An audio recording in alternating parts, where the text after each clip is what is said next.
I heard somewhere once that ghosts can't cross water. I think the same thing goes for witches and magic, but I'm not sure. The ghost thing, though, that's true. Want to know how I found out?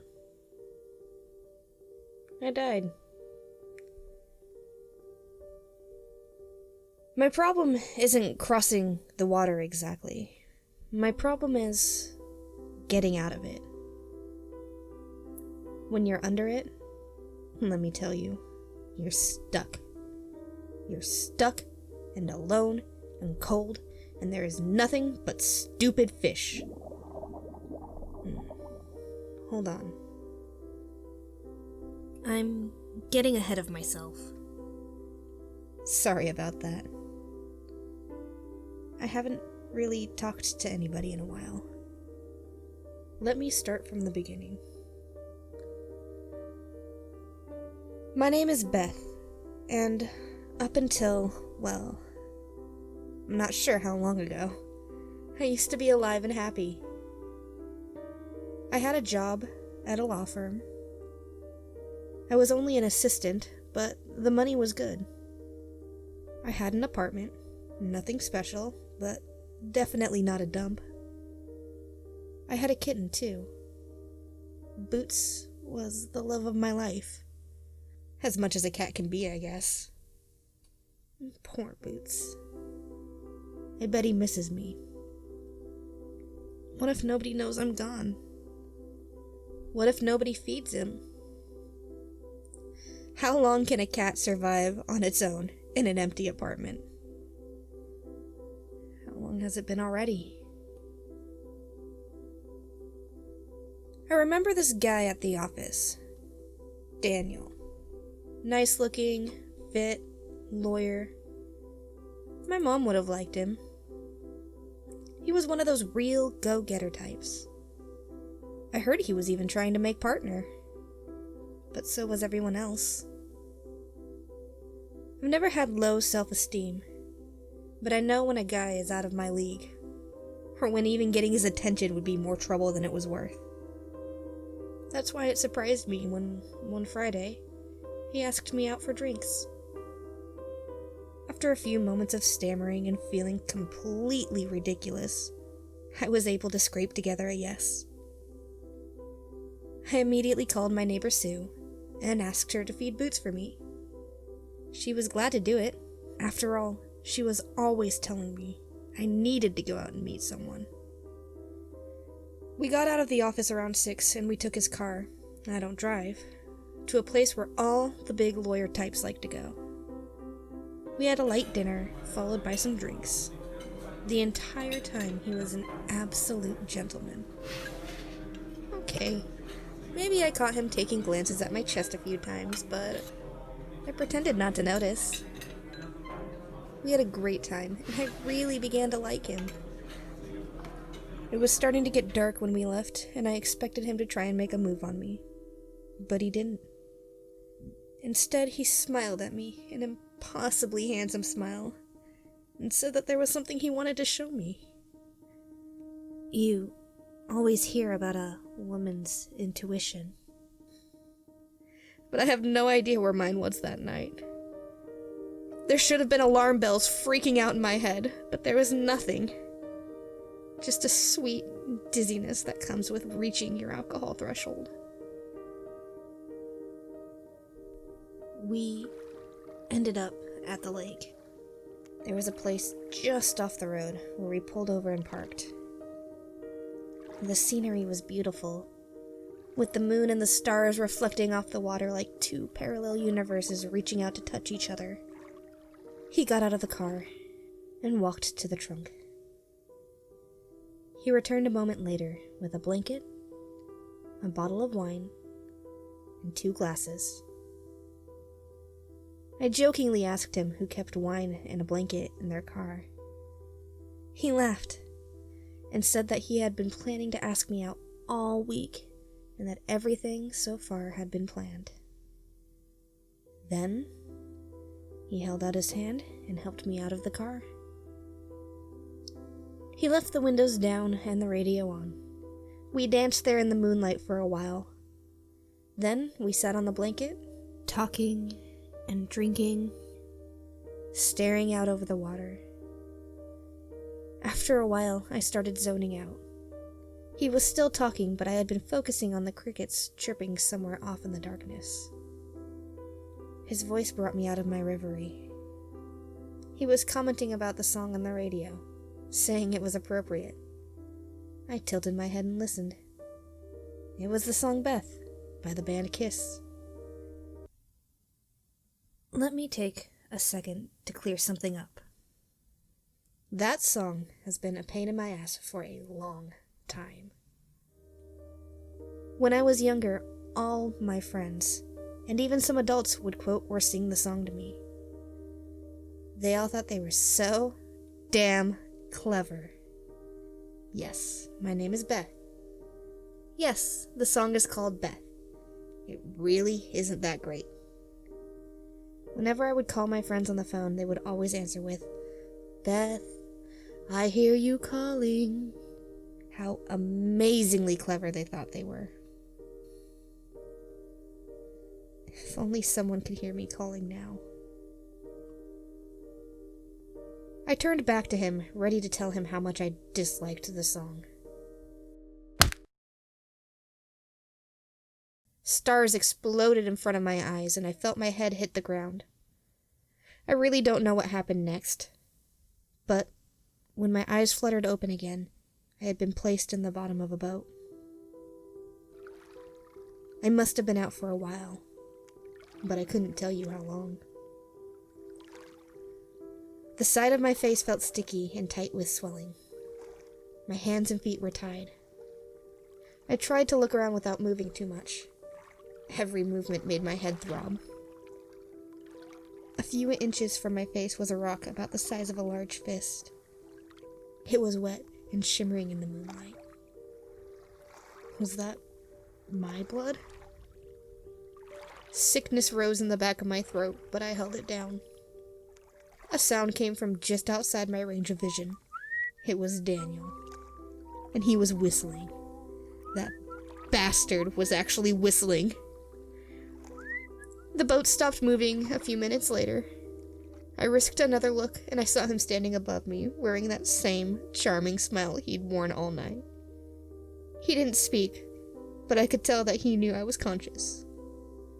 He knelt down and lifted me from the bottom of the boat. I knew what he was going to do. I tried to stop him. I wanted to beg him not to do it, but the only thing that came out was a half cry, half moan. He let go of me and I splashed into the water. If I had been drunk or woozy from being hit on the head, the water had solved that problem right away. I sank fast. The water got colder as I descended further into it. Every nerve in my body screamed. A weight at my feet pulled me even farther down. I tried to hold my breath, but my lungs burned with the effort. I crashed to the bottom, and without meaning to, I let out about half my air. It was pitch black. I looked in the direction I remembered was up, and I saw nothing. I was too deep to see the moon. Maybe too deep to see the sun if it had been daytime. My lungs gave out, and what little air I had left was gone. Water rushed in to take up the newly vacated space in my lungs, burning the inside of my chest like embers.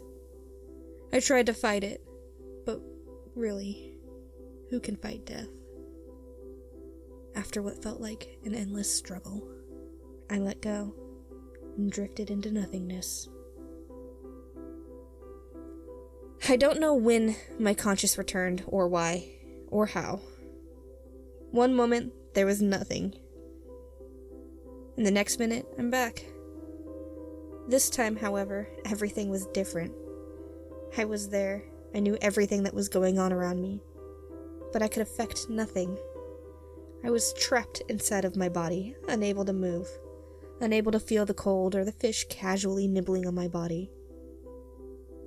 I couldn't exactly see, not with my eyes, but I just knew everything happening to my body and around it. I freaked out. I wanted to thrash, to scream, to do anything at all. Nothing happened. After what seemed like forever, I gave up. Being at the bottom of a lake gets to be boring. I started spacing out for long periods of time. Hours, days, weeks. I have no idea. I would blink out, and when I came back, everything would be the same.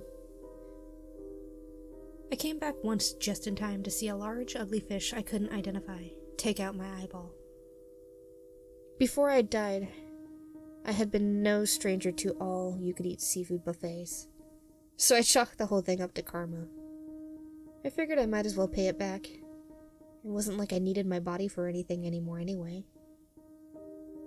Other times, I would come back and my clothes would be a little more tattered, or I would be missing a finger to a hungry snapping turtle. At first, I was upset. Seeing things eat parts of you can be distressing, even if you can't feel it. For a while, I thought that I was in hell, and that this was some sort of eternal torture. After seeing it so often, though, I developed a comfortable apathy towards the whole thing. Once the shock of being dead and eaten by fish had worn off, I began to get angry. Why was I stuck in my body?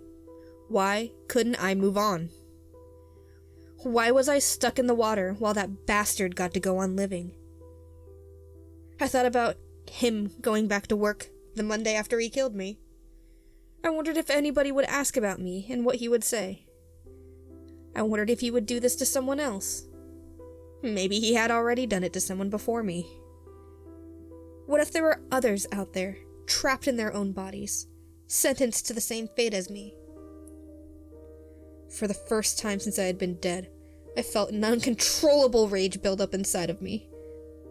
I was hurt, I was furious, and I wanted to take it out on something. Anything. A weird thing happened, and my perspective changed, and I was looking at my body from the outside. I looked horrible. Patches of hair had gone missing, pieces of clothing were gone, and chunks of my flesh had either been nibbled away or detached from my body and floated off. The look on my face, what was left of my face, was a mixture of terror and pain. The last expression I ever made. The rest of my body was bloated. I had worked so hard to maintain my ass when I was alive, and now it was fat and waterlogged. I guess I could call that retaining water. All the bloating, however, did nothing for my bust. It figures. My perspective changed again, and I was back in my body. A fish swam away from the place I had just been seconds before. I had just hitched a ride on a fish. My mind raced with the possibilities. Did I actually have a mind anymore? It wasn't important. My goal now was to do it again. I felt outward around my body for anything I could try to hang on to. I searched for what felt like an eternity in the empty water around me before I felt something approaching. A snake. A water moccasin, I think. Came half swimming, half slithering by me. People are always so afraid of snakes. But since I've been on the bottom of the lake, the fish and turtles have done more damage than anything else. The snakes always ignore me. I reach out, trying to touch the snake on some level, willing myself to join with it. Nothing happened. I pushed harder, but it was no use. A wave of rage burst out of me suddenly, and I was swimming away in a fluid zigzag motion. A second later, I was back at my body, understanding slowly dawning on me. When I was angry, I could co-inhabit the creatures around me. I focused and tried to jump again. It worked, but only for a moment. I tried over and over again. The progress I made was slow and infuriating, which helped a little. Every time I jumped, I could feel something holding me back, dampening a power I felt I should have. I was sure I could fully possess the thing if I weren't in the water. I focused again. I thought about Daniel. And how he pretended to like me. How he bashed me in the face without even blinking. How he whistled just before he killed me. I wanted revenge, and I wanted it to be brutal and messy. I jumped again. That last jump was only a second ago. I'm in a fish right now, and the great thing about it is that this one has a hook through its cheek. I hope whoever is on the other end of the fishing line is old enough to buy a chainsaw, because I'm pissed, and I'm almost out of the water. Here I come, Daniel.